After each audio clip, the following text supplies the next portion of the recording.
Cafe Apolonio, madalas daw na dinadayo ng kanilang mga customers ang kanilang specialty na seafood pinakbet. Pero bago ipakita nila sa atin kung paano gawin yon, ipapakita muna nila kung paano gawin ang isang specialty ng Bulacan, which is tinumis. So, kasama ko ngayon si Chef Shirley and Benj Cruz to show us how to make this delicious family heirloom. Yung garlic at onions halos sabay. Yes, sir. Then, the ginger. Luya ba yun? Opo. Tinumis, actually, nag-originate siya sa Nueva Ecija. Tinatawag din ito na dinuguan.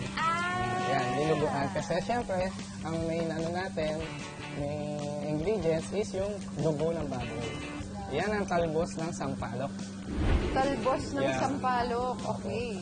So, ito yung pinakaano namin sa Bulacan, yung merong talbos ng sampalok, yung dinuguan. Ano po yung nadadagdag ng flavor ng talbos ng sampalok? Ayun. So, syempre, since sampalok siya, so medyo maasim. Kasi yung kadalasan, yung mga tinumis sa ibang lugar, niluluto siya sa sa suka. So, kami, natural. Ito yung nagpapaasim. Opo. Salt and pepper. Hintayin lang po natin lumambot yung pork. Add na natin yung dugo.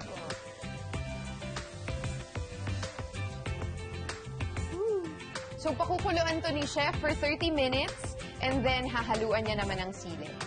Habang pinakukuluan sa loob yung tinumis, tuturuan naman nila tayo kung paano gawin ang best-seller ng kanilang restaurant, which is yung seafood pinakbet. Garlic. Then onion. Okay. Kamatis. Yung talaga yung basic na panggisa ng Pinoy. No? Tag na natin yung bagoong alamak. Alamak. So, may iba't ibang klaseng bagoong. Yung iba medyo maalat, yung iba medyo matamis. Anong klase to? Sa amin, sakto lang yung alat niya, tapos medyo sweet.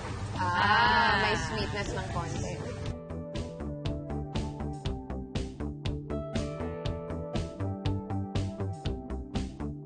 Lagay na natin yung gulay para lumambot siya. So yung pinakbet, nag-originate din siya sa Ilocos.